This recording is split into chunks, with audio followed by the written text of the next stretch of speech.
Civil service exam के संदर्भ में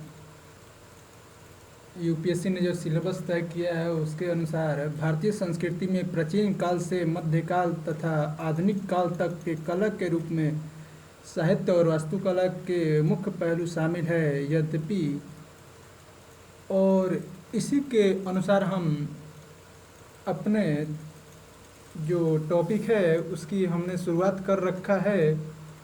और जो मैंने पिछले 3 टॉपिक में बताया है वो इसका इंट्रो है या इस टॉपिक का परिचय से संबंधित है। अब मैं इस मेन यूपीएससी सिलेबस के अनुसार मेन टॉपिक में इंटर करने जा रहा हूँ, जिसके अंतर्गत हम देखते हैं कि सभ्यता संस्कृति और कला के अंतर्गत भारतीय सभ्यता संस्कृति परफॉर्मिंग कला के विभिन्न रूपों के अंतर्गत देखा जाता है। जैसे कि इसमें मार्शल आर्ट कला होता है, उसके बाद हम देखते हैं कि संगीत कला होता है, नृत्य कला होता है और सर्कस होता है। उसके बाद हम देखते हैं कि नाट्य कला होता है, थिएटर कला होता है या सिनेमा होता है। उसके बाद हम देखते हैं कि मूर्ति कला होता है।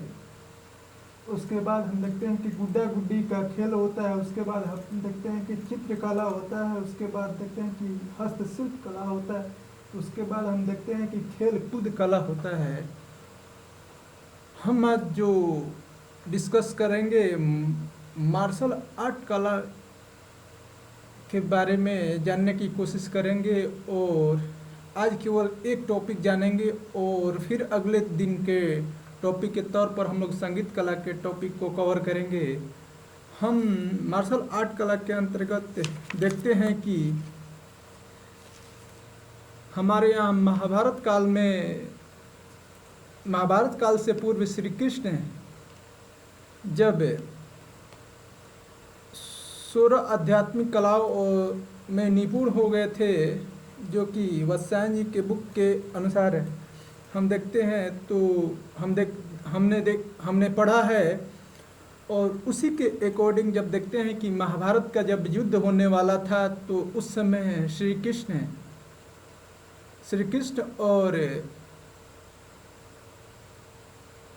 और जो कौरव के जो महानायक थे उनसे वार्तालाप हो रही थी। उस समय बल्कि नहीं, उससे पहले श्री कृष्ण ने एक अपनी सेना तैयार की थी जिसको मार्शल आर्ट ट्रेंड सेना कहा जाता था। और उसी सेना के संदर्भ में महाभारत के काल में जब युद्ध होने की संभावना पूर्ण हो चुकी थी कि युद्ध अब होकर रहेगा, तब श्री कृष्ण और कौरव के महानायक के बीच वार्तालाप हुआ था। उसके अनुसार श्री कृष्ण ने पूछा था कि या तो आप हमें रख लो, नहीं तो हमारी पूरी मार्शल आर्ट ट्रेन सेना को रख लो। तो कौरव के महानायक ने सोचा कि ये श्री कृष्ण अकेला क्या कर सकते हैं, मैं इनकी पूरी सेना ले लेता हूँ। और इस कारण श्री कृष्ण से वो मार्शल आर्ट सिखाया गया सेना को, जो कि बहुत प्रशिक्षित थी मार्शल आर्ट में। ये सारे सेनाओं को दे दिया। इस मार्शल आर्ट के तहत बहुत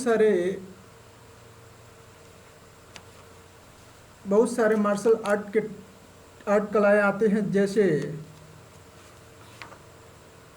जैसे कलरियायट्टू, गटका, थोंगता, सिलाम्बस, परिकंघा, स्क्वाय, वर्मा कलई, वज्र मुष्टि, मर्दानी खेल, काठी सामू, ठोडा तथा उसके बाद हम देखते हैं कि कुंफू, कराटे, जूडो, ये सारे आते हैं। और श्री कृष्ण ने ये सारे ट्रेनिंग अपने सैनिकों को दे रखा था। और महाभारत के युद्ध में ये सैनिक कौरवों की तरफ से लड़े थे। लेकिन यहाँ हम देखते हैं कि महाभारत के युद्ध में श्री कृष्ण की सेना छत बिछत हो गई थी, लगभग उनकी सेना का संहार हो चुका था। लेकिन उसमें से जो कुछ जीवित बच गए सैनिक, जो कि मार्शल आर्ट कला में ट्रेंड थे,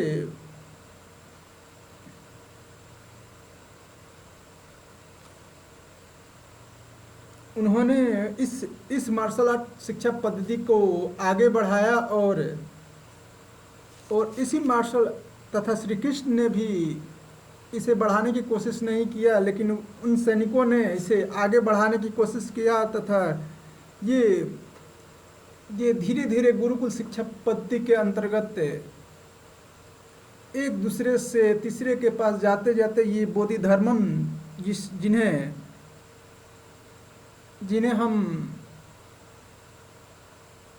गौतम बुद्ध का दूसरा अवतार, गौतम बुद्ध का या बौद्ध धर्म का दूसरा अवतार ऐसा माना जाता है। इनका जन्म 6ठी शताब्दी के आसपास, एडी के आसपास माना जाता है। ये दक्षिण भारत के राजा के बेटे वो भावी राजा बने। इन्होंने भारतीय प्राचीन ग्रंथों से ज्ञान अर्जित कर एक बहुत अच्छे आयुर्वेद के ज्ञाता भी माने जाते हैं। इन्हें मार्शल आर्ट में निपुण थे। इन्हें जंगलों में पाए जाने वाले बहुत औषधि के बारे में बहुत बारीकी ज्ञान था, और कौन सा पौधा किस रोग में काम आता है ये इनको बहुत बखूबी पता था। और ये इन जंगली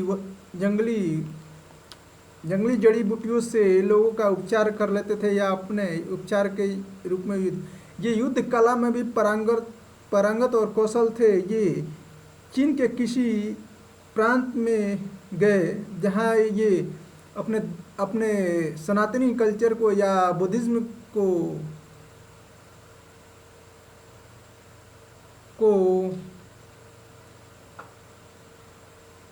को बढ़ावा देने के लिए, ये अपनी अर्जित ज्ञान का प्रयोग करने के लिए ये चले गए। और वहाँ इन्होंने बहुत ही मान प्रतिष्ठा भी मिली, क्योंकि वहाँ ये जिस क्षेत्र में गए थे वहाँ हमेशा डाकुएं आकर उस एरिया को लूटपाट या वहाँ छत बिछत करते थे, लूटपाट करते थे। लेकिन वहाँ जाने के बाद बोधिधर्मन जी ने उस क्षेत्र को बचाया और वहीं पर ये रहने लगे। और वहीं पर बोधिधर्मन जी ने अपनी एक छोटी सी कुटिया बनाई और वहाँ निवास करने लगे और वहाँ के लोगों को धीरे धीरे प्रशिक्षण देने लगे। और इसी प्रशिक्षण के तहत उन्होंने कुंफू जो कला है, मार्शल आर्ट की कला है, उसे वहाँ के चाइनीज़ लोगों को दिया तथा इनकी अवधि पूरा होने पर भी वापस आने के लिए लोगों से बोले तो लोगों ने सोचा, वहाँ के चाइनीज़ लोगों ने लोभी भाव से ये सोचा कि अगर हम इन्हें भेज देते हैं तो वहाँ के अन्य क्षेत्रों के लोग भी ये कला सीख जाएंगे। इस कारण से उन्होंने उनसे आग्रह किया कि आप यहीं रह जाओ और यहीं पर अपना शरीर छोड़ दीजिएगा। तथा बोधिधर्मन इन लोगों की मानसिकता को समझ गए थे और फिर भी इन्होंने वहाँ पर रहना उचित समझा और ये कुछ समय उपरांत समाधि में लीन हो गए। और ऐसा माना जाता है कि चीन में इनके मंदिर भी हैं। और आज के संदर्भ में अगर चीन में देखें तो उसी मंदिर के बैनर तले शाओलिंग या कुछ अन्य प्रकार के नाम है, या कई सारे चाइना के बड़े बड़े कुंफू के मार्शल आर्टिस्ट हुए, वो इन्हीं को अपना गुरु मानकर वहाँ प्रशिक्षण लेकर आज इसका प्रचार प्रसार करते हैं। लेकिन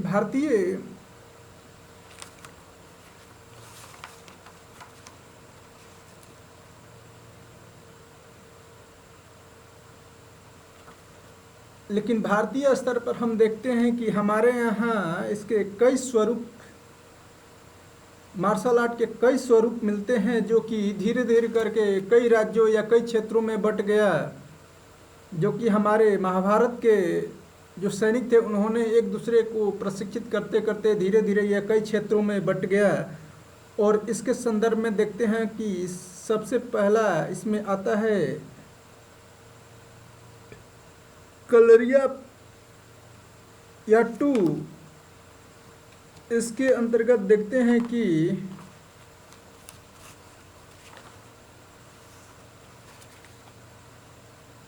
यह केरल का मार्शल आर्ट है। इसके दो रूप है, वड्डकम एवं थेकम। इनमें वड्डकम सर्वाधिक लोकप्रिय है। यह विभिन्न प्रकार के तलवारों भाला ड्रैगर्स व छड़ियों से संपन्न किया जाता है और इससे बचने के लिए विभिन्न उपाय प्रदर्शित किए जाते हैं, जिसका प्रशिक्षण प्राप्त करने में वर्षों लग जाते हैं। छट्टम, ओट्टम एवं मार्शली इसके प्रमुख हाव भाव है। इस मार्शल आर्ट में शारीरिक कौशल विकसित करने की कला व चिकित्सा भी सिखाई जाती है।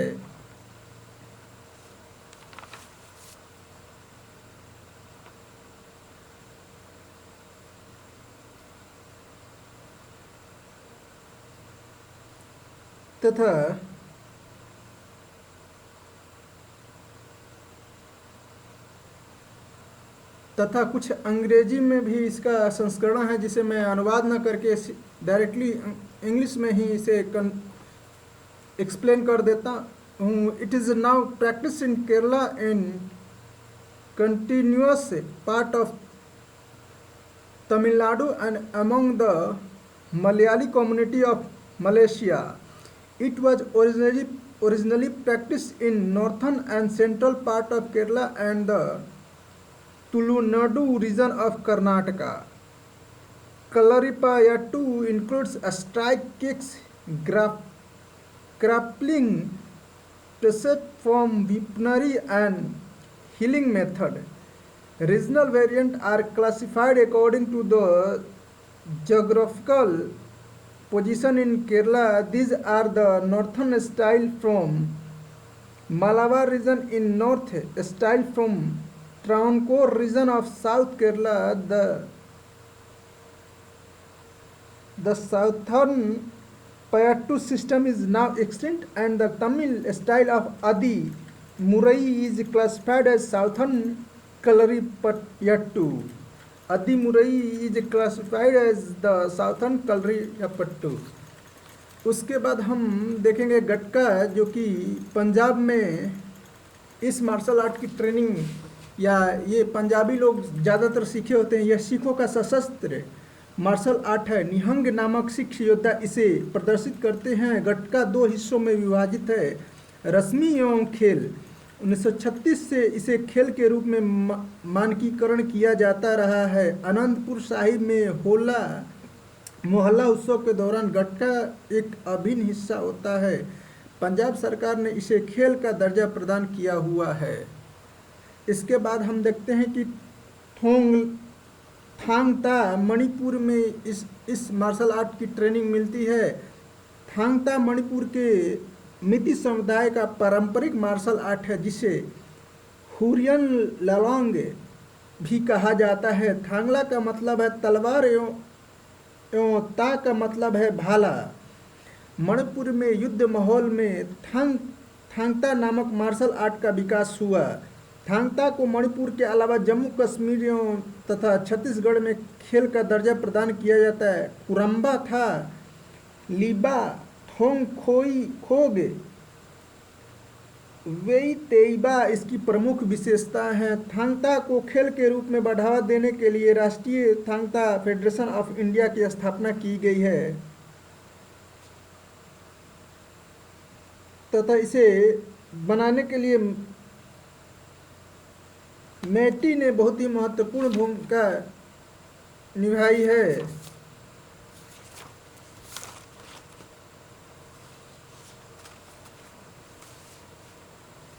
तथा उसके बाद हम देखते हैं कि सिलंबस, जो कि तमिलनाडु का मार्शल आर्ट आर्ट कला है। सिलाम्बस तमिलनाडु का सशस्त्र मार्शल आर्ट कला है।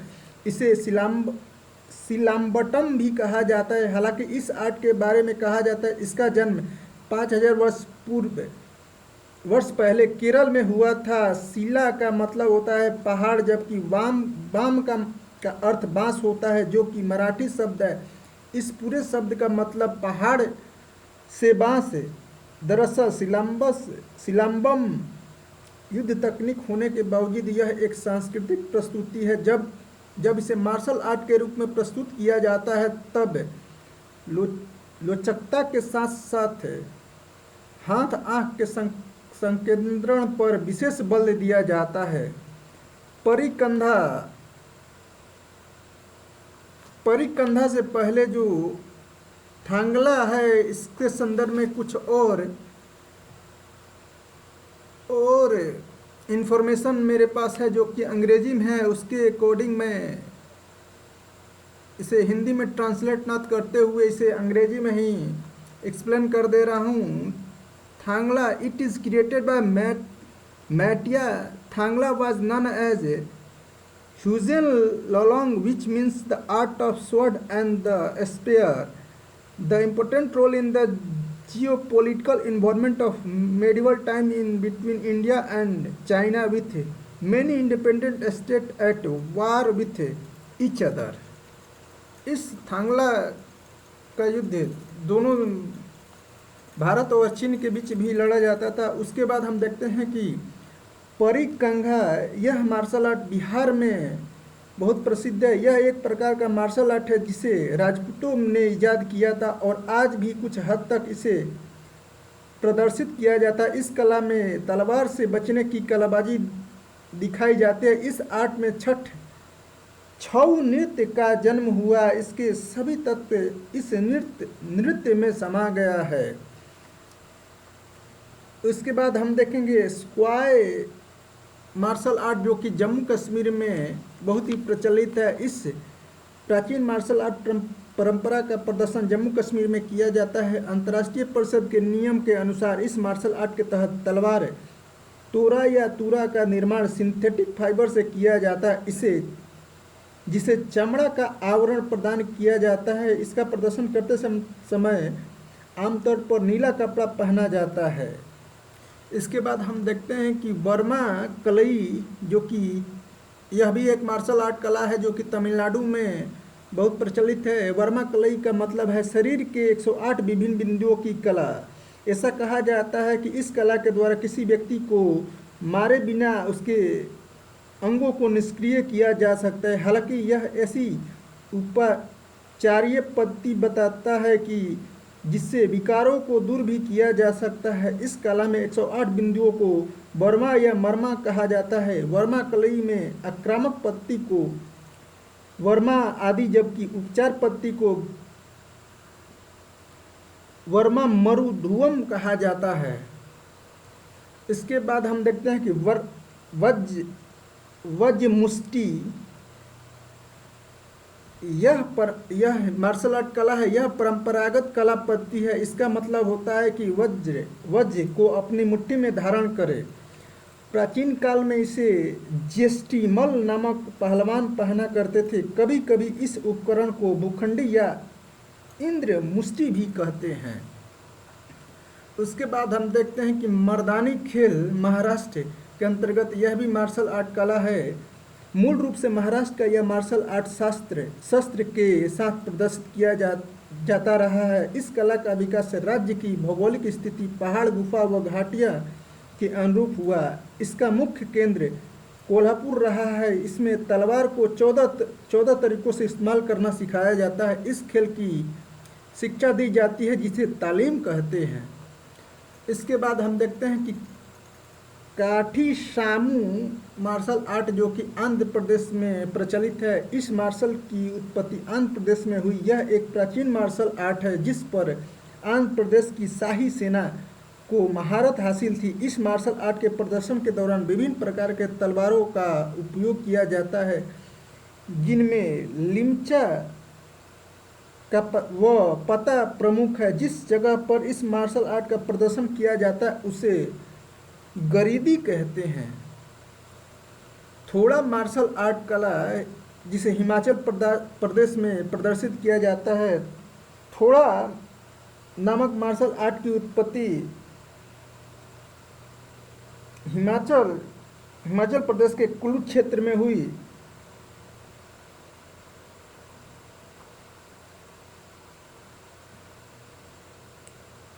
कहा जाता है कि इस मार्शल आर्ट की परंपरा महाभारत काल से चली आ रही है। इस मार्शल आर्ट में तीर व धनुष का इस्तेमाल किया जाता है और तीर की नोक पर लगाए गए गोलाकार लकड़ी के टुकड़े के नाम पर इसे थोड़ा नाम दिया गया है। इसमें प्रतिस्पर्धियों को दो समूहों में बांटा जाता है, साथी व पासी।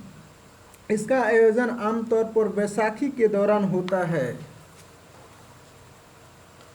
हमें जो अभी तक जानकारी मिली है मार्शल आर्ट कला के संदर्भ में, उसे हम प्रस्तुत करने की कोशिश किए हैं, जो कि हमारी प्राचीन कला के तौर पर देखी जाती है।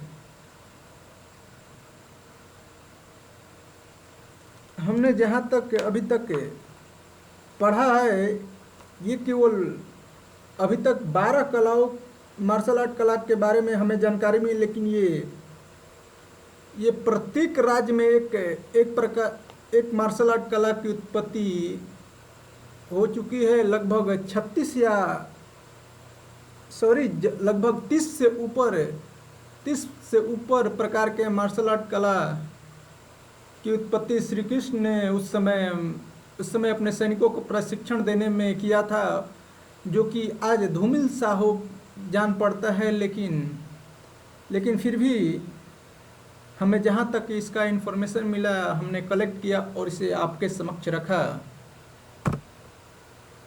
धन्यवाद।